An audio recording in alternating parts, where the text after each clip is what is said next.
مرد کے لیے ضروری چونکہ وہ قوام ہے، گھر میں برائیوں کو، بے حیائی کو برداشت نہ کرے، گھر کے اندر ایسی چیزوں کو برداشت نہ کرے جو غلط ہوں۔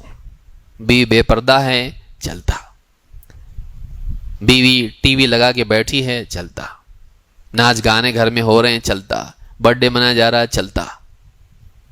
اتنا بھی بے غیرت نہ ہو جائے کہ گھر کے اندر ساری خرافات اور ساری گندگی ہو رہی ہے اور یہ خاموش ہے، بلکہ وہ گھر کے اندر اس سے پوچھا جائے گا۔ جو کچھ برائی ہوتی ہے یہ اس کی ٹیریٹری میں ہے، اس کو قوام بنایا گیا ہے، تو وہ دیکھے گھر کے اندر بیوی کا دل رکھنے کے لیے گھر میں حرام چیزوں کو برداشت نہیں کرے ہو۔ اللہ کے نبی صلی اللہ علیہ وسلم فرماتے ہیں وَالرَّجُلُ رَاعٍ عَلَىٰ أَهْلِ بَيْتِهِ وَهُوَ مَسْئُولٌ عَنْهُمْ، آدمی گھر والوں کے اوپر ذمہ دار ہے، نگراں ہے، سرپرست ہے، اس سے ان کے بارے میں پوچھا جائے گا۔ بیوی بے پردہ ہے، پوچھا جائے گا، بیوی اگر نمازیں نہیں پڑھتی ہے، پوچھا جائے گا اس سے، بیوی اگر غلط کام کرتی ہے، اس سے پوچھا جائے گا، تو بچوں کی تربیت نہیں کرتی ہے، اس سے پوچھا جائے گا، اس سے بھی پوچھا جائے گا تو نے بھی کیوں نہیں کیا، بچوں میں بگاڑ ہے، اس سے پوچھا جائے گا کیسے بگاڑ تو نے برداشت کیا گھر کے اندر۔ تو گھر کا قوام وہ بنا ہے تو گھر میں خباثت کو برداشت نہ کرے بلکہ گھر کی اصلاح کی کوشش کرے۔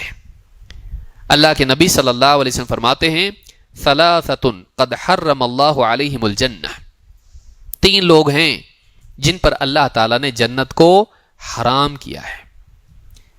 مدمن الخمر، شراب میں دھت رہنے والا، والعاق، ماں باپ سے برا سلوک کرنے والا، والدیوث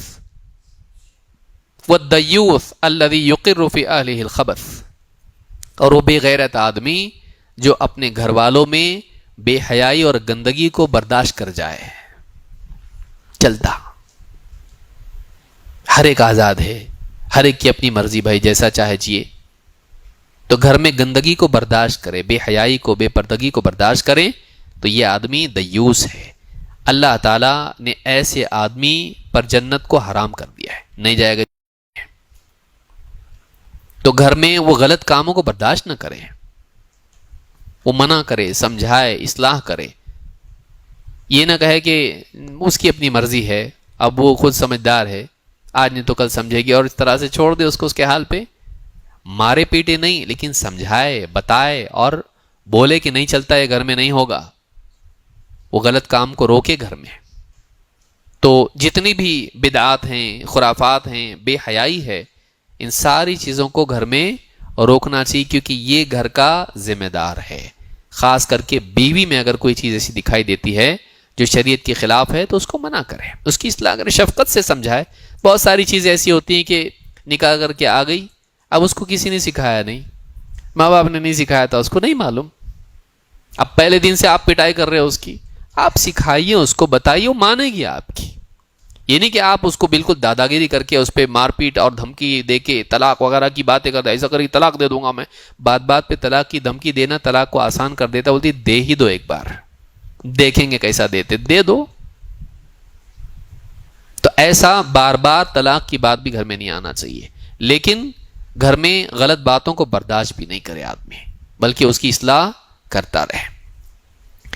تو یہ شوہروں کے لیے وصیتیں ہیں، وہ کیا ہیں؟ نمبر 1، حسن سلوک کرے، اچھا سلوک کرے بیوی سے، اس کا دل جیتے ہیں۔ نمبر 2، جو خرچ ذمہ داری ہے، اس کی خرچ والی ذمہ داری اس کو ادا کرے، فائنینشیل رسپانسبلٹی یہ لے۔ بعض اوقات مرد خود کچھ نہیں کرتا ہے اور بیوی کو کرنے لگاتا ہے، یہ گھر پہ ہاں شراب پی کے پڑا رہے گا اور بیوی دوسروں کے برتن مانجے گی، یا یہ گھر میں پب جی کھیلتے بیٹھا ہے اور بیوی جو ہے جاب کر رہی ہے آن لائن، وہ کما کے لا رہی ہے اور یہ کچھ بھی نہیں کماتا ہے۔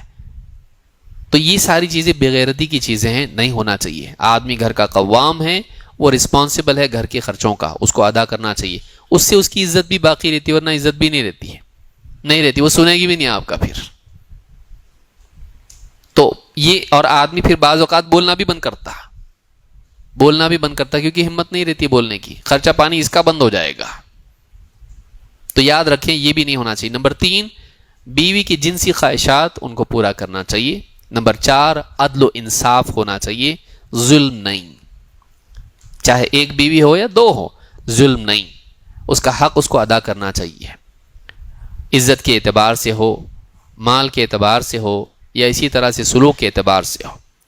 نمبر 5، غلطیوں کی اصلاح کرنا چاہیے، اس کو اس کے حال پہ چھوڑنا نہیں چاہیے، اس کو دین سکھانے کی فکر کرے. غلطیاں اس کی ہیں تو اس کو بتائے یہ غلط ہے، یہ صحیح نہیں ہے، اس کو بتانا چاہیے.